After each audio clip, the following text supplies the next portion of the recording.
Okay, so rare voiceover because I've dropped my camera a few times and the microphone doesn't always work. So for this first segment of me hitting with my brother, there was no sound. So we're going to do a little voiceover, explain where we've been, what's going on. So this was my second time. Before this day, maybe like 2 days before this, it was my first time having a real hit in about 3 months.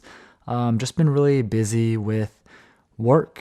And since coming back from my little trip in Asia last year, which I still have actually some tennis videos to upload from them, which I will be doing, but I want to get this up. It's just been a long time. So, little, somewhat rusty, especially during point play. We are not fully comfortable with that. Definitely not. But yeah, anyways.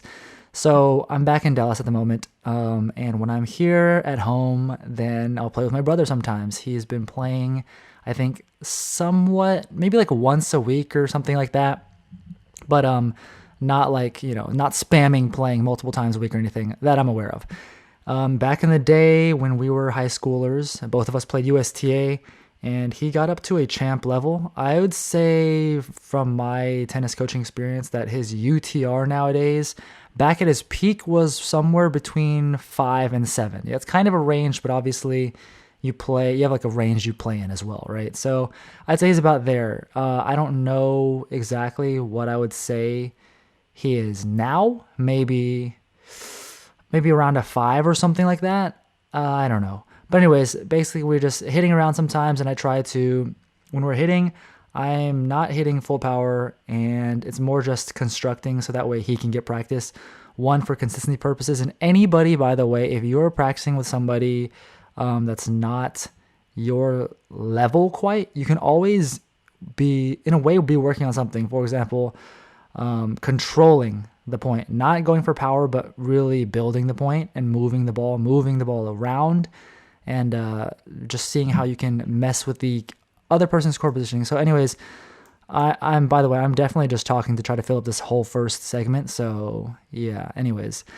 So at the beginning, whenever we hit, we will warm up. And by the way, I'm not a young guy, so it takes a while for my legs to warm up. I legitimately need about 30 minutes of hitting before I feel like my legs are ready to move and ready to play.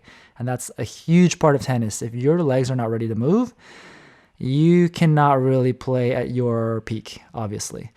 But anyways, so when we start, we'll just hit down the middle, and it's, just going for consistency and going for depth. Like, that's how it should always kind of start. Down the middle hitting, trying to hit the ball past the service line every single shot, not missing. Then once I feel like we're good with that, I will start moving the ball around on him, because it is very different to be able to hit the ball well down the middle to the other person when you're not being moved, and then having to move and still hit a good shot, because the technique does change a lot as you're moving around, hitting shots on the move. And that's something my brother really is trying to work on, basically just his moving into the shots. Specifically his backhand, you can see right here, boom. But these are looking pretty good. So yeah, so that's basically where we end up. And then maybe towards the end, if it's going pretty well, then I'll kind of speed it up a little bit and see if we can, hit with the harder shots. So that's kind of like the progression of what we're doing. And yeah, it's pretty fun, honestly. It's like really, really good exercise regardless. Stamina is a big thing. So yeah, anyways, I think this clip's about to finally end, so we can let it play with the sound. Maybe you just skip this whole segment if you just wanted to go straight to the sound tennis. But yeah.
Oh, damn nice.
Oh.